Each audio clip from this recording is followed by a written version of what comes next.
Welcome to the mental range. I'm here with Paul. Today we're going to be talking more about a pre-shot routine. So previously we talked about what pre-shot routine is and also why they're important and why you would need one. So if you haven't checked that out, go back to the previous video and you can watch this one next.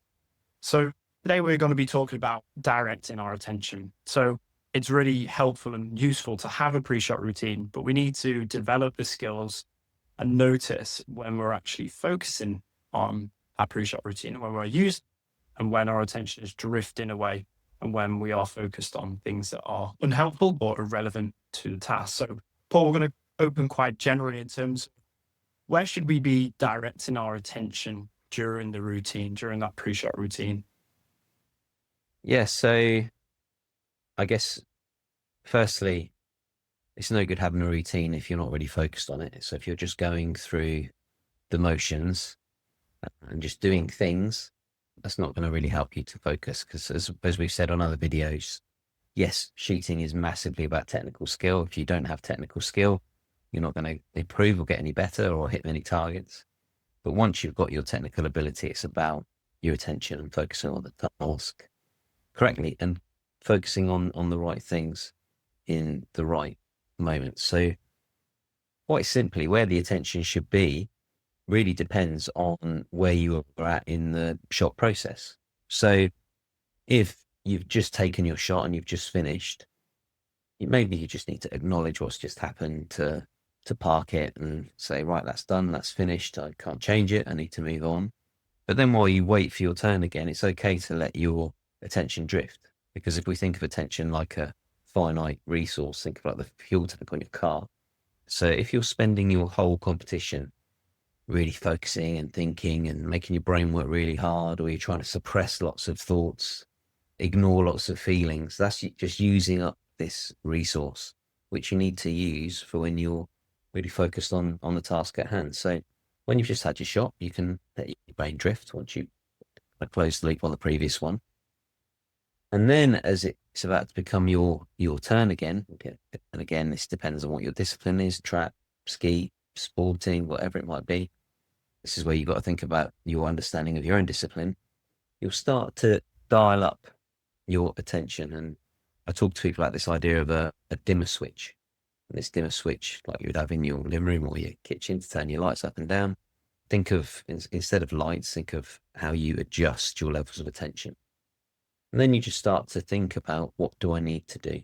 What are the most important things I need to focus on when I'm about to commit to my shot in a short while? But also, where is my attention right now? So you can check in with yourself. What am I focused on? What am I thinking? What am I feeling? What's going on around me? What are the things that might distract me?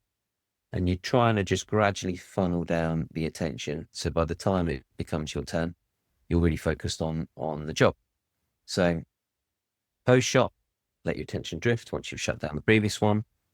Pre-shot, think of it like a funnel, and you're starting to dial up your attention to focus on the task up until the point that you're about to step onto the stand.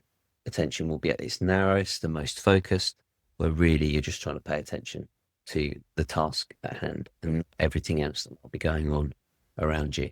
Quite often people get focused on their thoughts, their feelings, their future state, so the score they might get or they can't get anymore, or things that have happened in the past, great shots, bad shots.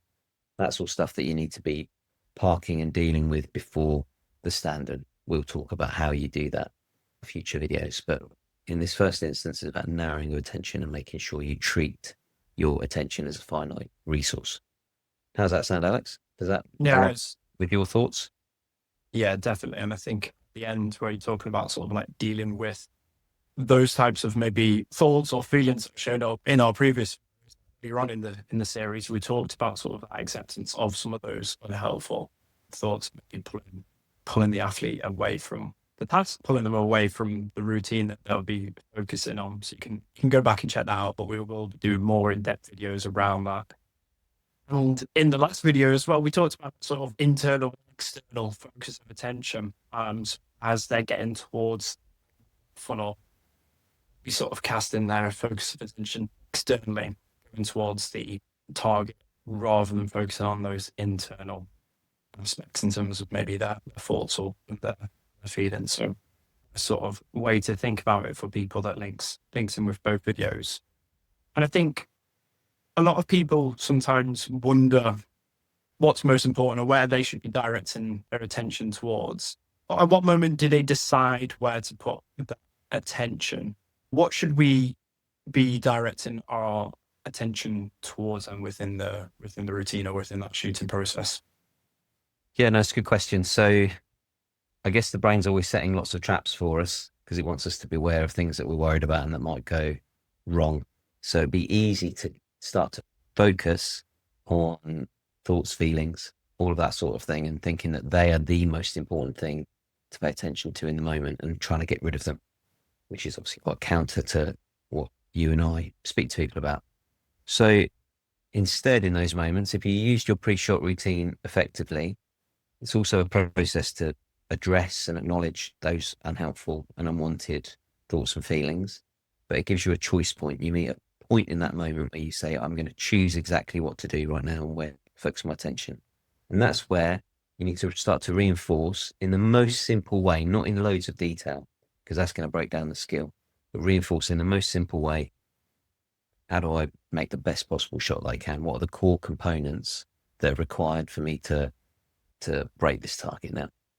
And what's also important here is that you focus on what you want to do rather than what you don't want to do. And it's called an ironic process. We tend to tell ourselves, don't do this, don't do that. And then the thing that we commit to is the thing that we didn't want to do, because the brain just hears the action rather than the don't word in front of it.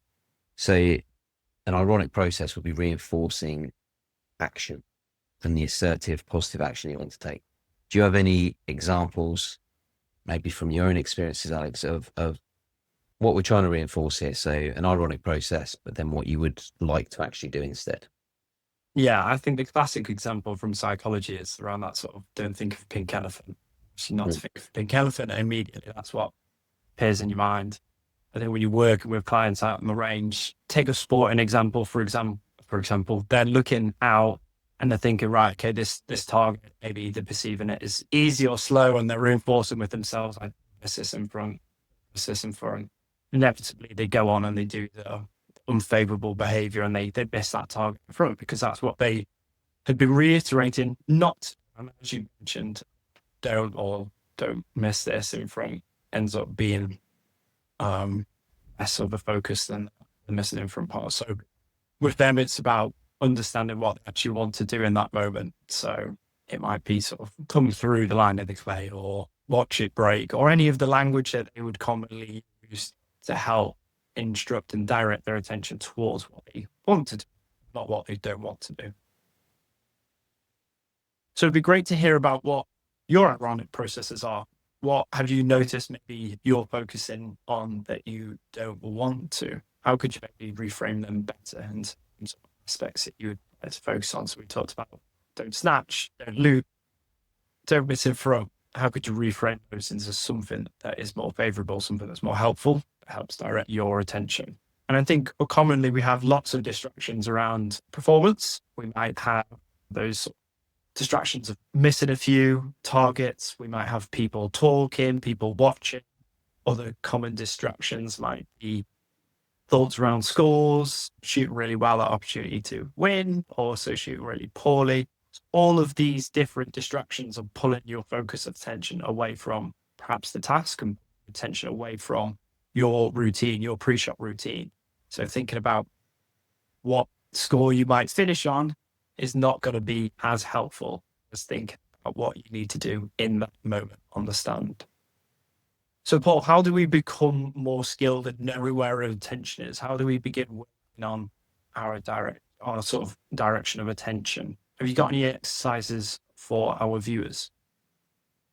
Yeah, obviously we've got quite a few ways of working on this with people, and it's something that unless you really sit down and think about, yeah, how do I develop this skill? If we think of it as a skill, because it is, some people don't pay a lot of attention to how to develop their own attention. So a lot of people will undertake things like mindfulness work, which is a great way of understanding where your attention is at, allowing thoughts to drift through your mind like a river and be able to sit with some of the discomfort.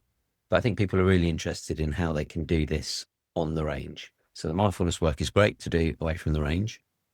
I can give an example of a exercise I've been doing this week on the range, actually, which anyone can do. You don't need to have somebody with you to do it. You've just got to commit to taking the time to ask yourself these questions and be really disciplined with doing so. So we talk about directing attention, and the best way to understand what that is by feeling it. So in fact, if you're watching this video, you can do this right now in the same way you could do this on the shooting range before you take each of your shots in a training session, not in competition. Do this in a training session first. So you can begin with just noticing one thought. Now, the key here is you might be thinking nothing. So if you look and into your own mind, you go, I'm not actually thinking, I'm just thinking about thinking right now. That's fine. We're not trying to invent thoughts at this stage. It's just observing what's there. Or there might be something in your brain. Oh, I'm thinking about have for lunch later, or I'm thinking about hitting a load of fantastic shots, or I'm thinking about a miss I had in the last competition, whatever it might be. Just notice that thought. So notice one thing you're thinking, then redirect attention to your body. What is one thing that I'm feeling? So that's the shift. And then this might start to feel a bit heavy at times. So then you can divert your attention externally. So what is one thing that I can see? So I can see a water bottle. I can see a water bottle. No more interpretation than that. And then you can bring your attention back to the task. So bring your attention back to you and focus on what you need to do in the moment. So if you're at home doing this right now and there's a job that you've been putting off, again, you can follow this process. Notice one thought, notice one feeling, notice something external, so something that you can see, and then what do I need to get on with now? What do I need to focus on? And it's the same on the shooting range. So when I'm in training with people, I go through a process. Right, tell me, what are you thinking? They tell me. What are you feeling? I feel something in my chest. Okay, great. Tell me something you can see. They point to whatever's in front of their eye line at the moment. Then they come back to what do I need to do right now? Which isn't just I need to focus on the task. It's very specific. So in a shooting context, particularly if somebody's working on something technically in the moment, they might give me a positive reference in terms of how they want to mount and how they want to see the target.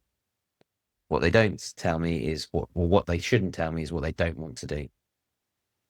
So those ironic processes that hopefully you're leaving comments on below this video and you're telling us about your own ironic processes that you can now go and change. We want you to just reinforce positive action. One thing you think, one thing you feel, one thing you see, then come back to action. And all the time you're doing that, all you're doing is strengthening this muscle of attention, learning how to notice where you are in the moment, and then just feeling what it's like to move it and shift it. So that's one exercise that you could do right now while you're watching this video, or you can start to do when you're on the range. When you're on your own, it's very easy to do this. Over time, it becomes a very natural process where you essentially just check in with yourself and you can say, am I here or not? And what do I need to focus on now? But initially, it's a slower process. So you take time to do this in training. Yes, the training session will take a bit longer, but if the purpose of the training is to develop attention, then it's a very useful exercise to undertake. How's that sound, Alex, as an exercise to start to try? Yeah, awesome. So I think people should pause, go back 2 minutes, listen to it and do it, right? Put Yeah. it into action. Like I always try and encourage my clients to put these things into action in their everyday life because they'll be much more practiced by the time you get onto the range and put them into your shooting. You can use them at all times. That's the best part of our job. You can introduce those things outside of the shooting ground and practice on side or on the shooting ground, I should say. Yeah. Cool. Okay. So have we got anything else to cover around attention today, Alex, or have we, it feels like we've come to the end of this video? Yeah, definitely. I think there's a lot of really useful concepts and ideas there for our viewers, our listeners. So go away, try Paul's activity, think about some of those ironic processes self and perhaps how you could reframe them. Or maybe just about sort of notice them initially. So if you want to write them down or keep track of them in your notes, noticing those ways of thinking, then you can start to create some change and reframe them in the future. So that's all from myself and Paul today. Anything else you want to add? No, I think we've drawn to a close this week, Alex. I'd just like to remind everybody to share in the comments about what's going on for you with your mindset and how these videos might help you in the future by suggesting new content. And it'd be fantastic if you could like and subscribe. And if you know somebody that will find this useful, please share it. We will see you next time. Thanks, everyone. Thank you.